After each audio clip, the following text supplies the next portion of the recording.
یہ وہ مشہور واقعہ اب آنے لگا ہے جسے اصحاب سبت کا واقعہ کہتے ہیں، ہفتے والے دن کے لوگ، یعنی ہفتے کی نسبت کے ساتھ. جس طرح مسلمانوں کے لیے جمعے کا دن ہے، کرسچنز کے لیے اتوار کا دن ہے، یہودیوں کے لیے ہفتے کا دن اللہ تعالیٰ نے مقرر کیا تھا اسپیسیفکلی. گو مسلمانوں کو اللہ تعالیٰ نے اس طرح پابند نہیں کیا کہ صرف انہوں نے جمعے والے دن ہی اللہ اللہ کرنی ہے، وہ تو پوری زندگی کرنی ہے، لیکن ان کے لیے پورا ہفتے کا دن وقف تھا. وہ کوئی اور کام نہیں کر سکتے تھے سوائے اس کے کہ وہ خدا کے ساتھ اپنی کمٹمنٹ کریں گے، پورا دن عبادت میں گزاریں گے. اور ساتھ ہی ساتھ ان پہ دوسری آزمائش یہ ڈالی گئی تھی کہ ہفتے کے دن وہ شکار بھی نہیں کریں گے. مچھلیوں کا شکار جو ان کے لیے گزر بسر کا ذریعہ تھا، ہفتے کے دن نہیں کریں گے، باقی دنوں میں کریں، سٹور کر کے کھائیں، کوئی مسئلہ نہیں ہے.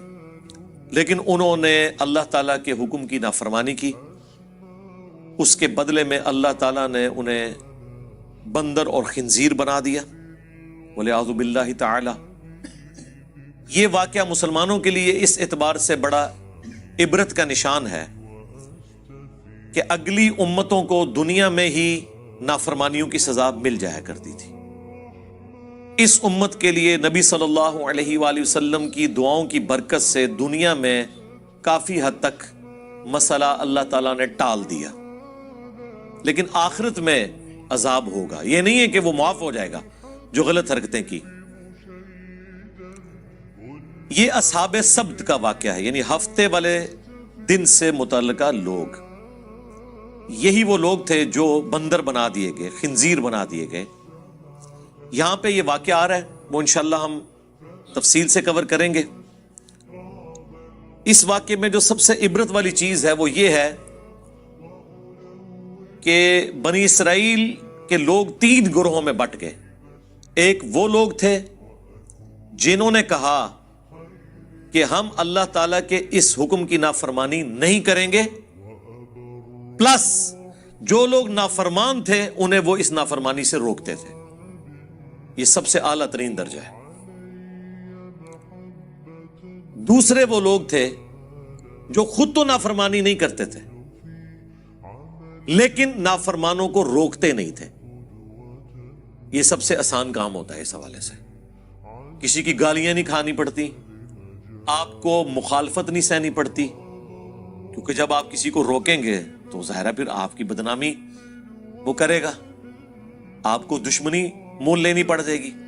یہ دوسری کیٹیگری تھی، میٹھی میٹھی بات کرنے والے لوگ، صرف فضائل اعمال سنانے والے لوگ، برائی سے روکنے والے نہیں، صرف امر بالمعروف کرنے والے لوگ، نیکی کا حکم دینے والے لوگ، نہی عن المنکر، برائی سے روکنے والے نہیں. اور تیسرے وہ بدبخت تھے کہ جو ڈائریکٹلی اس حکم کی نافرمانی کر رہے تھے اور ہفتے کے دن وہ شکار کرتے تھے. اب حیران کن بات ہے، اللہ تعالیٰ نے تینوں گروہوں کا ذکر کیا، اس کے بعد جب اینڈ رزلٹ سنایا نا تو یہ سنایا کہ اللہ نے نجات دے دی ان لوگوں کو کہ جو نہ تو خود یہ کام کرتے تھے بلکہ وہ باقیوں کو بھی اس برائی سے روکتے تھے. یعنی جو گونگے شیطان نہیں تھے، خود بھی برائی سے بچتے تھے، لوگوں کو بھی روکتے تھے، انہیں تو ہم نے نجات دے دی.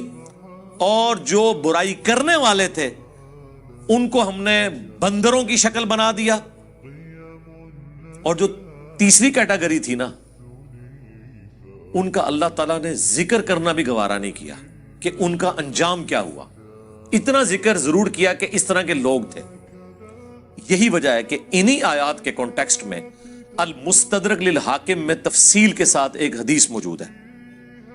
میں نے پہلے بھی کئی دفعہ عرض کیا ہے کہ قرآن کی اگر آپ نے تفسیر احادیث کی روشنی میں دیکھنی ہے نا، تفسیر ابن کثیر تو بہت اچھا کام ہوا ہے، انہوں نے ساری چیزیں ایک جگہ جمع کر دی، آسانی ہے، اس میں اب صحیح اور ضعیف کے حکم بھی لگ چکے ہیں. لیکن ڈائریکٹلی اگر آپ نے احادیث کی کتابوں سے قرآن کی تفسیر پڑھنی ہے نا تو صحیح بخاری کا کتاب التفسیر چیپٹر پڑھ لیں، جامعہ ترمذی کا کتاب التفسیر چیپٹر پڑھ لیں، اور المستدرک للحاکم کا کتاب التفسیر چیپٹر وہ تو بہت ڈیٹیل کے ساتھ ہے.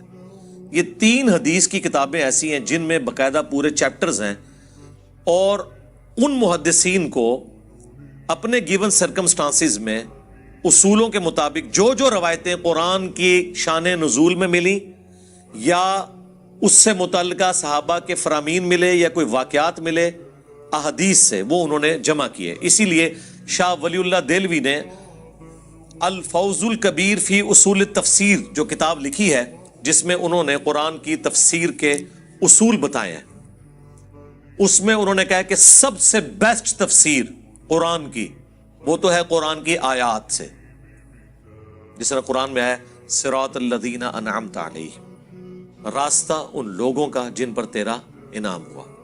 لوگ یہ آیت پڑھ کے اپنے بزرگ بابوں کا ذکر کرتے ہیں، جبکہ قرآن نے پھر سورۃ النساء میں بتایا کہ یہ لوگ کون ہیں.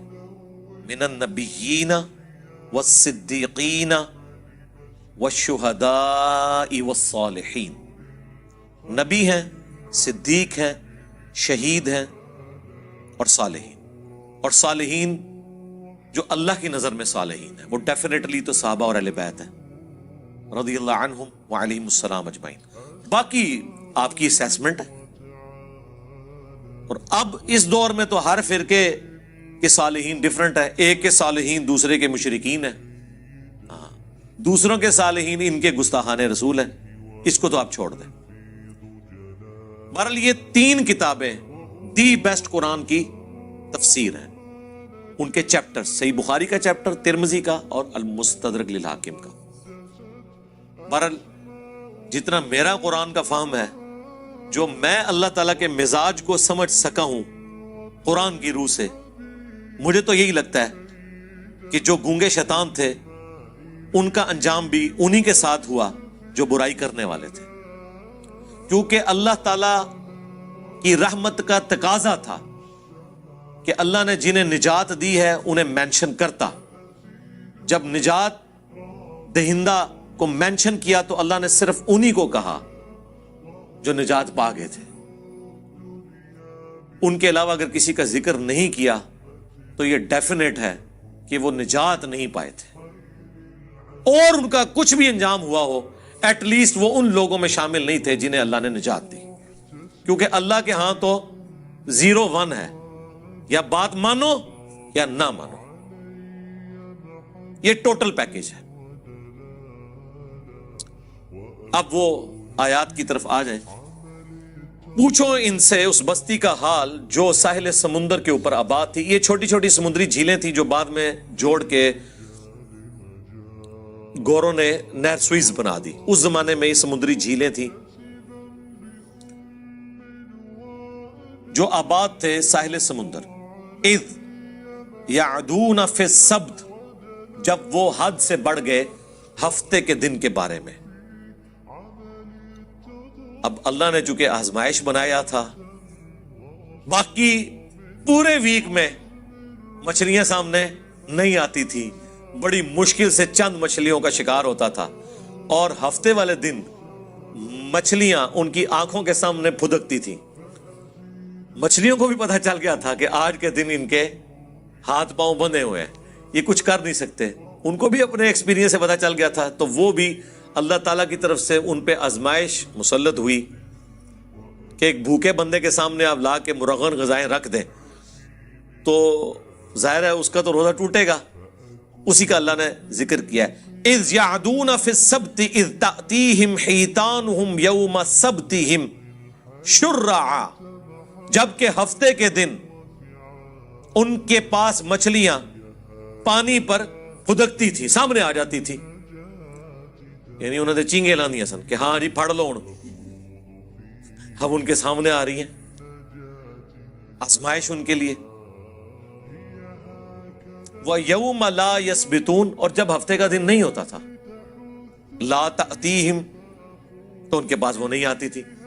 باقی دنوں میں ان کو مشکل سے شکار کرنا پڑتا تھا، ہفتے کے دن ان کے سامنے پھدکتی تھی. اب یہ آزمائش تھی، اسی لیے ہفتے والے دن وہ کثرت میں سامنے نظر آتی تھی. کذالک، اس طریقے سے، نبلوہم بما کانوا یفسقون، ہم نے آزمائش میں ڈال دیا بسبب اس کے کہ وہ نافرمانی کیا کرتے تھے. اس سبب سے اللہ تعالیٰ نے انہیں آزمائش میں ڈالا. ایک مشکل وقت، ظاہر ہے اللہ تعالیٰ کی طرف سے جو آزمائش آتی ہے نا، سب سے بہتر تو یہ کہ آزمائش نہ آئے، اور جب آ جائے تو یہ اللہ تعالیٰ کا خاص کرم ہوتا ہے کہ کوئی شخص اس آزمائش سے بچ جائے۔ نبی علیہ السلام نے تو اسی لیے دعا کی ہے، جو میں نے اکثر آپ کو بتایا، جامعہ ترمذی میں، مسند احمد میں اور مشکاۃ المصابیح میں بھی 748 نمبر حدیث ہے، جو نبی علیہ السلام کو خواب میں اللہ کی زیارت ہوئی تھی، اس میں آپ نے جو دعا کی تھی اور نبی علیہ السلام نے کہا کہ یہ میری دعا لے لو اور باقی لوگ بھی یاد کرو، اس میں یہ بھی الفاظ ہیں وَإِذَا أَرَدْتَ فِتْنَةَ فِي قَوْمٍ فَتَوَفَّنِي غَيْرَ مَفْتُونٍ، اے اللہ جب تو کسی قوم کو آزمائش میں ڈالے نا تو ہمیں اس آزمائش سے دور ہی رکھنا۔ ہاں، یہ نہیں ہے کہ انسان بہادر بن کے کہ اللہ میرے پہ آزمائشیں ڈال اور مجھے صبر دے، نہیں، یہ کہنا چاہیے کہ اے اللہ آزمائش سے دور رکھنا۔ ہاں، جب کبھی ناگزیر ہو جائے وَلَنَبْلُوَنَّكُمْ بِشَيْءٍ مِّنَ الْخَوْفِ وَالْجُوعِ وَنَقْصٍ مِّنَ الْأَمْوَالِ وَالْأَنفُسِ وَالثَّمَرَاتِ، تو ٹھیک ہے، اس میں اللہ تعالیٰ صبر دے، سب کچھ ہے، لیکن پہلی پرائورٹی نبی علیہ السلام نے یہی دعا سکھائی ہے کہ اللہ تعالیٰ فتنے میں مبتلا نہ کرے، کیونکہ بڑے بڑے ایمان والوں کے روزے ٹوٹ جاتے ہیں اس طرح کی آزمائشوں میں۔ جب امام حنیفہ رحمہ اللہ کے اوپر مشکل وقت آیا ہے تو پھر امام حنیفہ ہی کھڑے ہوئے ہیں خلیفہ منصور کے خلاف، باقی ان کے زمانے کے بڑے بڑے علماء مصلحت کا شکار ہو گئے۔ جب احمد بن حنبل کے دور میں خلق قرآن کا مسئلہ کھڑا ہوا ہے تو احمد بن حنبل رحمہ اللہ نے ہی استقامت دکھائی ہے، باقی کئی لوگ جو ہیں اس زمانے کے جو بڑے بڑے ائمہ ہیں مصلحت کا شکار ہو گئے۔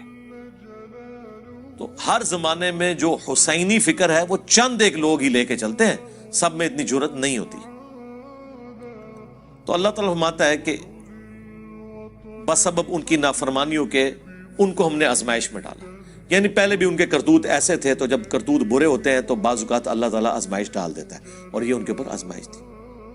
وَإِذْ قَالَتْ أُمَّةٌ مِّنْهُمْ، جب ان میں سے ایک گروہ نے کہا لِمَ تَعِظُونَ قَوْمًا، کیوں تم ایسی قوم کو واعظ و نصیحت کرتے ہو، قَوْمًا اللَّهُ مُهْلِكُهُمْ، کہ جس قوم کو اللہ تعالیٰ ہلاک کر دے گا، او معذبهم عذابا شدیدا، یا انہیں شدید عذاب دینے والا ہے۔ یعنی کیوں سمجھاتے ہو ان نافرمانوں کو، چھوڑو، انہوں نے اپنی قبر میں جانا ہے، تم نے اپنی قبر میں جانا ہے، چپ کر کے تم تو برائی نہیں کر رہے نا، ان کو ان کے حال کے اوپر چھوڑ دو۔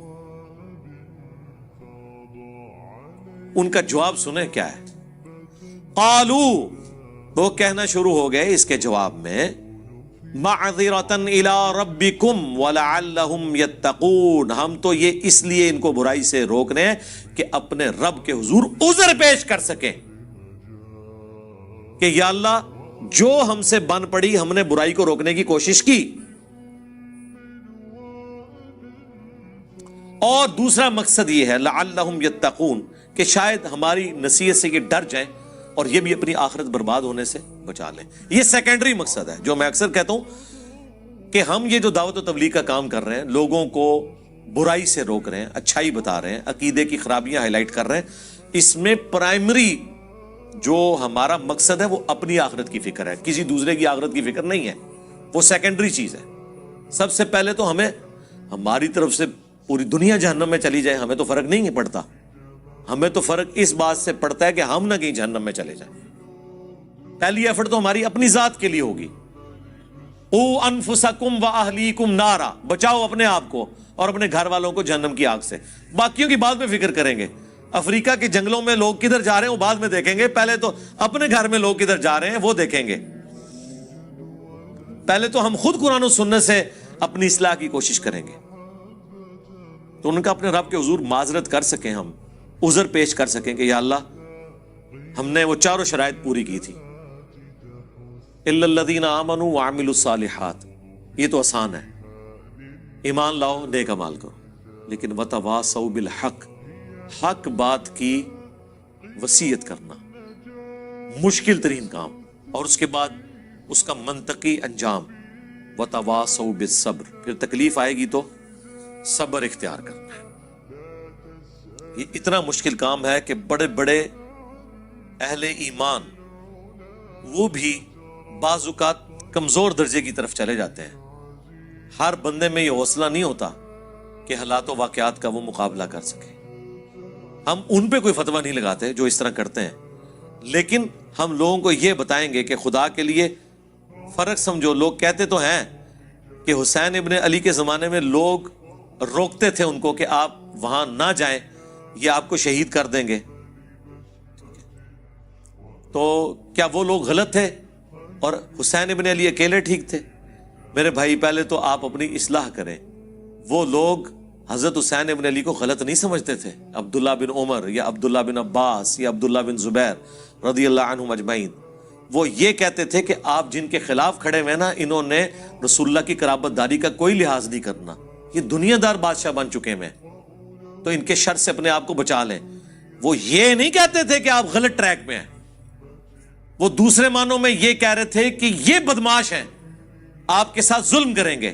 تو جس طرح ہم نے خاموشی اختیار کی ہوئی ہے، کمزور درجے پہ ایمان پہ اپنے آپ کو رکھا ہوا ہے، ہمارے مقابلے پہ نہیں، اس زمانے میں حسین ابن علی کے مقابلے پہ، تو آپ بھی وہ درجہ اختیار کر لیں. لیکن حسین ابن علی کا اسٹانس یہ تھا کہ عبداللہ بن عمر، عبداللہ بن عباس یا عبداللہ ابن زبیر، ان کا بنو امیہ کے خلاف کھڑا نہ ہونا کوئی مسئلہ نہیں ہے، کیونکہ ان میں سے کسی کے گھر بھی نبوت نہیں آئی ہے. نبوت تو آئی ہے بنو ہاشم کے گھر، اور رسول اللہ کے علم کا وارث تو میں ہوں. اگر میں نے باطل کے ساتھ کمپرومائز کیا تو یہ دین کا حصہ بن جائے گا. یہی وجہ ہے کہ 3 براعظموں نے یزید ابن معاویہ کی بیعت کر لی، لیکن یزید کو ہضم نہیں ہو رہی جب تک حسین نہ کرے، کیونکہ انہیں پتا تھا کہ جب تک حسین بیعت نہیں کرتے تو یہ دھکے سے ہی ہماری حکومت ہے، لیجٹمائز نہیں ہوگی، یہ خلافت نہیں ہوگی، اسلامی حکومت نہیں ہوگی، کیونکہ نبی کے گھر والے ہی نہیں جب اسے مان رہے. تو گارنٹی تو دینی ہے نبی کے گھر والوں نے، باقیوں کی گارنٹی کی کیا حیثیت ہے؟ یہ وجہ تھی. تو یہ ہمیشہ کم لوگ ہوتے ہیں اور وہ ڈرتے ہیں کہ یار اللہ کے حضور کیا جواب دیں گے. فلما، پس جب نسو ما ذکروا بہ، انہوں نے فراموش کر دیا جو انہیں ڈر سنایا گیا تھا، جو نصیحت کی گئی تھی. انجینا الذین ینہون عن السوء، تو ہم نے نجات دے دی ان کو جو برائی سے روکنے والے تھے، یعنی جو حسین ابن علی کی نیچر رکھنے والے تھے، ان کو تو مل گئی نجات. وَأَخَذْنَا الَّذِينَ ظَلَمُوا، اور پکڑ لیا ان کو ہم نے جو ظلم کرنے والے تھے، بِعَذَابٍ بَئِيسٍ بِمَا كَانُوا يَفْسُقُونَ، جن لوگوں نے اپنی جانوں پر ظلم کیا، برے عذاب سے ان کو پکڑ لیا گیا بوجہ اس کے کہ وہ نافرمانی کیا کرتے تھے. فَلَمَّا عَتَوْا عَمَّا نُهُوا، جب انہوں نے سرکشی کی اس سے جس سے ان کو روکا گیا تھا، مَا نُهُوا عَنْهُ، جس سے وہ لوگ روکے گئے تھے، قُلْنَا لَهُمْ كُونُوا قِرَدَةً خَاسِئِينَ، تو ہم نے ان سب کے سب کو کہا کہ بن جاؤ پھٹکارے ہوئے بندر. بس اللہ نے تو پھر کن فیکون ہی ہوتا ہے، کہا اور وہ بن گئے. اللہم لا تجعلنا منہم، اللہم احسن عاقبتنا فی الامور کلیہا واجرنا من خزی الدنیا وعذاب الاخرہ، آمین. اللہ اکبر. اب یہ واقعہ یہاں پہ مکمل ہو گیا ہے. دیکھ لیں ان اٹینڈڈ ہے وہ گروہ. اللہ نے 2 گروہوں کا ذکر کر دیا. جو روکنے والے تھے وہ نجات پا گئے، اور جو کرنے والے تھے وہ تباہ و برباد ہو گئے. اللہ نے ان کو بندر بنا دیا. لیکن جو تیسری کیٹاگری تھی نا، جو کہہ رہی تھی کہ تانوں کیڑی لوڑ ہے، تسی اپنی قبر ہی جانا ہے، انہوں نے اپنی قبر ہی جانا ہے، آپ کو کیا تکلیف ہے، ان کو اللہ تعالیٰ نے اس قابل بھی نہیں سمجھا کہ ان کے انجام کا ذکر کرے، اچھا یا برا. وَإِذْ تَأَذَّنَ رَبُّكَ، اور یاد کرو جب تمہارے رب نے یہ اعلان کیا تھا، لَيَبْعَثَنَّ عَلَيْهِمْ إِلَى يَوْمِ الْقِيَامَةِ، کہ ضرور اللہ تعالیٰ بھیجتا رہے گا ان پر قیامت کے دن تک، من یسومہم سوء العذاب، ایسے ان کے اوپر حکمران مسلط ہوں گے، ایسا جابر حکمران ان کے اوپر آتے رہیں گے جو انہیں عذاب دیں گے، برا تکلیف دیں گے دنیا میں۔ حتیٰ کہ وہ بنی اسرائیل کے جو 2 عروج اور 2 زوال کا ذکر ہے سورہ بنی اسرائیل کے آغاز میں، اس میں اللہ تعالیٰ نے فرمایا ہم نے اپنے سخت لڑائی لڑنے والے بندے مسلط کر دیے۔ کس کے اوپر؟ بنی اسرائیل کے اوپر، اور انہوں نے بیت المقدس کی اینٹ سے اینٹ بجا دی۔ اللہ نے ان کافروں کو اپنی طرف منسوب کیا کہ ہم نے یہ مسلط کیے۔ اس امت کے اوپر بھی اللہ نے مسلط کیے تاتاری، اینٹ سے اینٹ بجائی انہوں نے بغداد کی۔ اللہ عذاب جب دلواتا ہے نا تو وہ اپنی مخلوق کے ذریعے ہی دلواتا ہے، اور اس وقت وہ مسلط ہوئے ہوتے ہیں۔ پھر تاتاریوں نے سرکار نہ کوئی بزرگ دیکھا ہے، نہ کوئی غوث دیکھا ہے، نہ کوئی کتب دیکھا ہے، وڈ کے پرے ماریا ہے۔ سارے بزرگوں کے حالات لکھنے والے جو شیخ فرید الدین عطار تذکرۃ الاولیاء جنہوں نے لکھی ہے، ان کو بھی تاتاریوں نے قتل کیا ہے، بچے کوئی نہیں، ٹھیک ہے، کیونکہ اللہ کی طرف سے تاتاری مسلط ہوئے تھے مسلمانوں پہ۔ تو اللہ نے فرمایا کہ بنی اسرائیل کے ساتھ بھی میں یہ کرتا رہوں گا۔ اچھا، اس میں یہ نہ سمجھیے گا کہ ان کے آباء و اجداد کی سزا ان کی اولادوں کو مل رہی ہے، نہیں۔ بنی اسرائیل میں سے جن لوگوں نے حق قبول کر لیا وہ اس عذاب سے بری ہو گئے۔ عبداللہ بن سلام جیسے لوگ بھی تو موجود تھے نا، یہودی عالم جنہوں نے اسلام قبول کیا۔ اس سے مراد وہ ہے بنی اسرائیل میں سے جنہوں نے اپنے آباء و اجداد کی وہ روش چھوڑی نہیں ہے اور پیغمبروں کی نافرمانی کو اپنا شعار بنا کے رکھا۔ ان پر قیامت کے دن تک عذاب آتا رہے گا۔ جابر حکمران مسلط ہوں گے۔ ایک تو 8 سے 100 سال پہلے اتنا بڑا حکمران مسلط ہوا ان کے اوپر، ہٹلر، 60 لاکھ یہودی قتل کر دیے۔ چلے بعض لوگ کہتے ہیں نہیں 60 لاکھ نہیں تھے، 6 لاکھ تھے۔ سرکار 6 لاکھ بھی تھوڑا بندہ ہے؟ 6 لاکھ بندے مارنے کے لیے اس نے 100 فیکٹریاں بنائی۔ اس نے جو کچھ کیا وہ غلط کیا، لیکن جن کے ساتھ ہوا اللہ تعالیٰ کی عذاب کی گرفت میں تھے وہ۔ ان ربک لسریع العقاب، بے شک تیرا رب عذاب دینے میں جلدی فرمانے والا ہے، لیکن بعض اوقات ڈھیل بھی دے دیتا ہے، لیکن دنیا میں بعض اوقات تھوڑا بہت مزہ ضرور چکھاتا ہے۔ آخرت کا تو عذاب پکا ہے۔ وَإِنَّهُ لَغَفُورٌ رَحِيمٌ، اور سائملٹینیس کنٹراسٹ ہے، اور بے شک وہ ضرور بالضرور بخشنے والا مہربان ہے۔ یعنی آج بھی اگر کوئی دعوت حق قبول کر لے تو اللہ تعالیٰ اس کے اوپر مہربان ہے۔ وَقَطَّعْنَاهُمْ فِي الْأَرْضِ أُمَمًا، اور ہم نے ان کو بانٹ دیا زمین میں کئی گروہوں کے اندر۔ یہ بھی اللہ تعالیٰ کی طرف سے ایک سزا ہوتی ہے کہ آپ کی یونٹی ختم ہو جائے۔ آج مسلمان بھی دیکھیں نا کئی گروہوں میں بٹ گئے ہیں، فرقہ واریت کے اعتبار سے بھی، ایون لسانیت کے اعتبار سے بھی آج بھی وہ تفریق باقی ہے، اجمی اور عربی والی۔ سب کانٹیننٹ کے لوگوں کو عربی کس طرح ڈیل کرتے ہیں؟ اپنے غلاموں کی طرح۔ تو اس طرح کی تفریق شروع ہو جاتی ہے، پھر صرف جمعے کے خطبوں میں رہ جاتا ہے کہ کسی عربی کو اجمی پر، کسی کالے کو سفید پر، کسی سفید کو کالے پر، کسی سرخ کو سیاہ پر، کسی سیاہ کو سرخ پر۔ کوئی فضیلت حاصل نہیں ہے۔ مسند احمد میں جو خطبہ ہے رسول اللہ صلی اللہ علیہ وآلہ وسلم کا حجۃ الوداع کا، تقریروں تک تو رہتا ہے، لیکن جیسے ہی ممبر سے نیچے اترتے ہیں پھر وہ ڈیفرنس شروع ہو جاتے ہیں۔ منہم الصالحون، ان میں سے نیک لوگ بھی ہیں، ومنہم دون ذالک، اور کچھ اور طرح کے لوگ بھی ہیں جو برے اعمال کرنے والے ہیں۔ وبلوناہم بالحسنات والسیئات، اور ہم نے انہیں آزمایا نعمتیں دے کر بھی اور تکالیف کے ذریعے بھی، لعلہم یرجعون، تاکہ وہ ہماری طرف پلٹ آئیں۔ یہ اللہ تعالیٰ کا ایک سمجھ لیں ڈیوائن قانون ہے کہ دنیا میں اللہ تعالیٰ بعض اوقات تکلیف اس لیے بھی دیتا ہے کہ شاید اللہ کی طرف لوگ پلٹ آئیں۔ دنیا کی آزمائشیں اللہ کی طرف رجوع لانے کا ذریعہ بن جاتی ہیں۔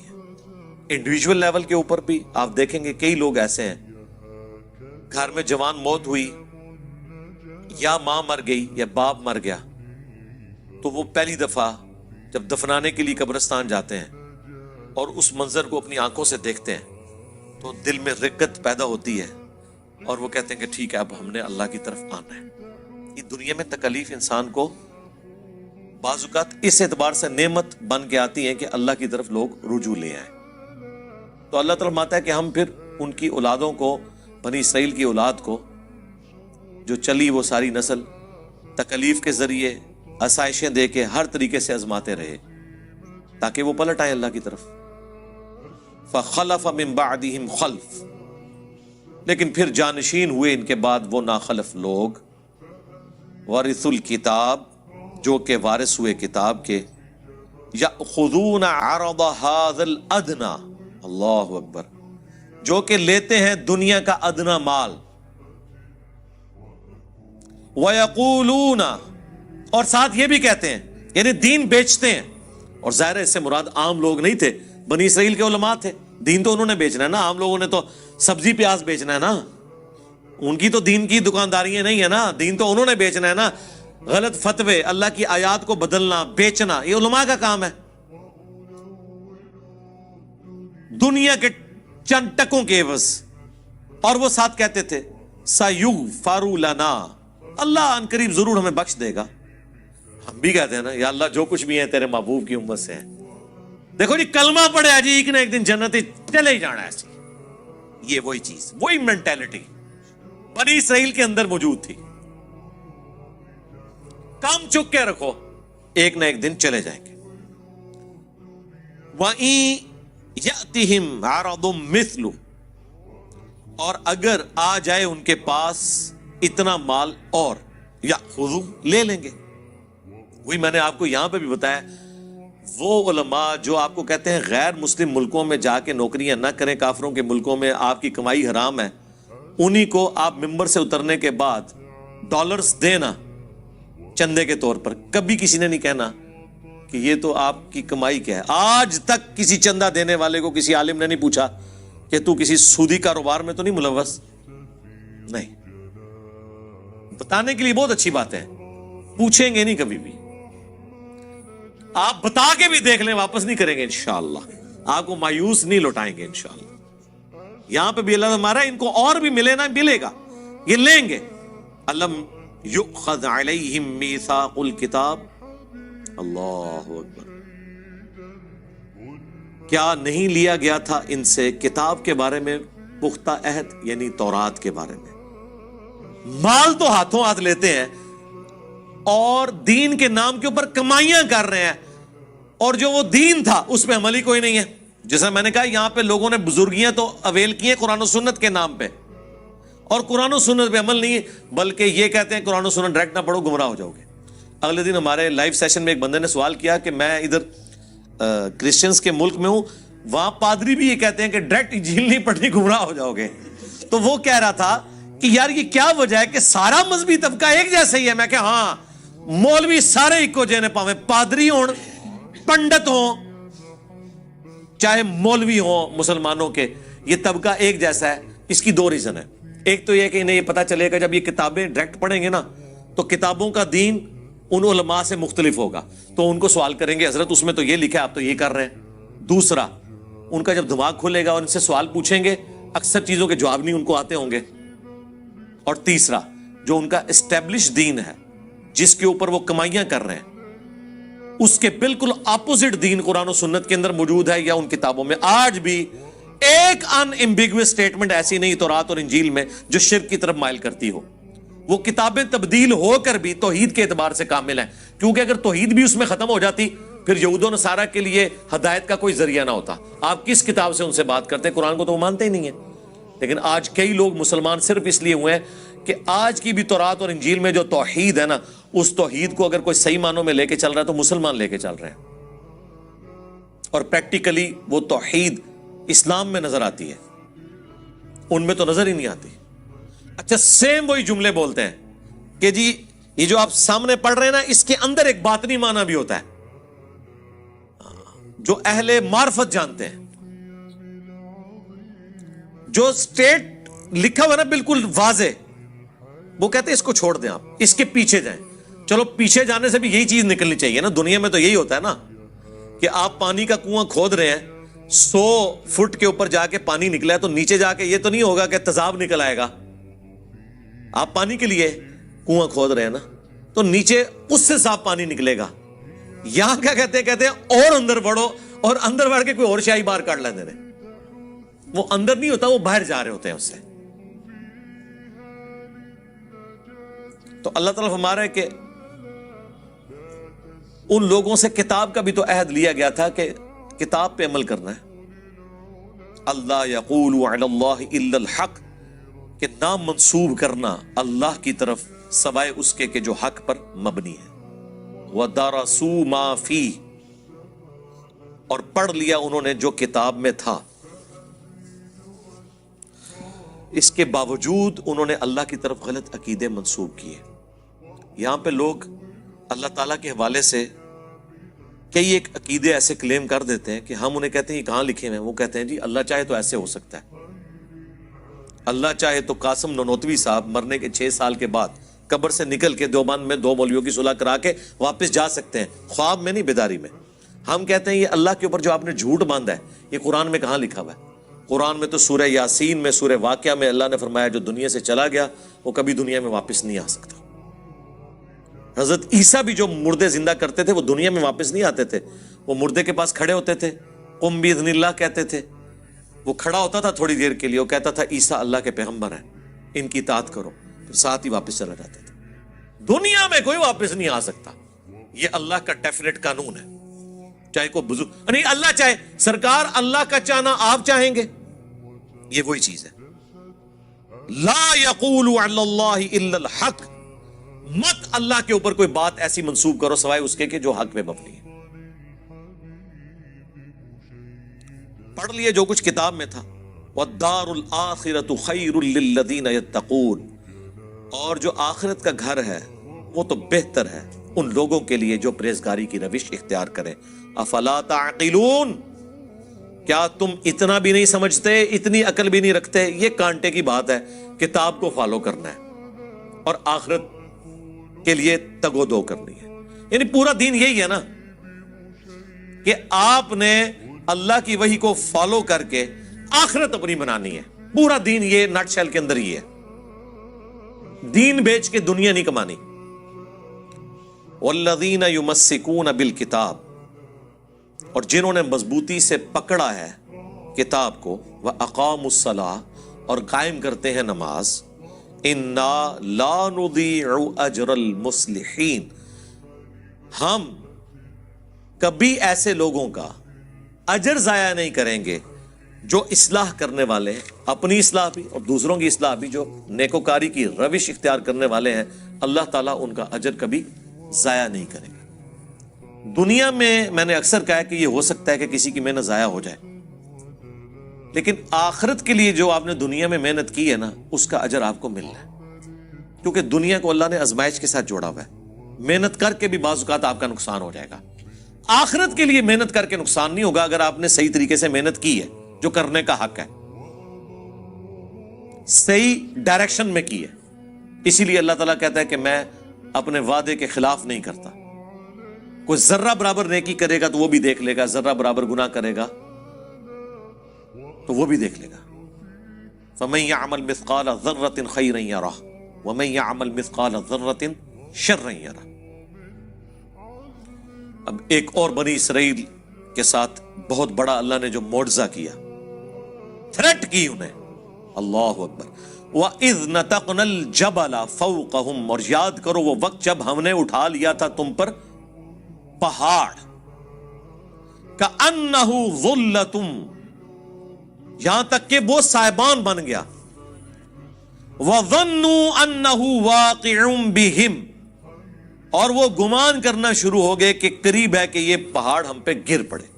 اللہ تعالیٰ نے کوہ طور پہاڑ کو بلند کر کے بادل کی شکل میں 6 لاکھ بنی اسرائیل کے اوپر, کروڑوں ٹن کا پہاڑ ہے, یہ دھمکی لگائی جا رہی ہے پکڑو تورات کو, ادروائز ڈگیا جو توڑے ہوتے. اتنی وڈنی تھریٹ. خذوا ما آتیناکم بقوہ, پکڑو اس کو جو ہم نے تمہیں عطا کیا ہے پوری قوت کے ساتھ. قوت کے ساتھ یہ نہیں ہے کہ مطلب وہ گر نہ جائے, مراد یہ ہے کہ اس کے ایسن کو فالو کرو, اس کی روح کو فالو کرو. وَاذْكُرُوا مَا فِيهِ، اللہ اکبر، اور یاد کرو جو کچھ اس کے اندر ہے اسے فالو کرو، لعلکم تتقون، تاکہ تم پرہیزگار بن سکو، ڈر جاؤ۔ تو یہ بنی اسرائیل سے اللہ تعالیٰ نے عہد لیا تھا۔ ظاہر اس وقت تو سب نے کہا کہ بالکل ہی اللہ جو تسی کہو گے ہوئے گا۔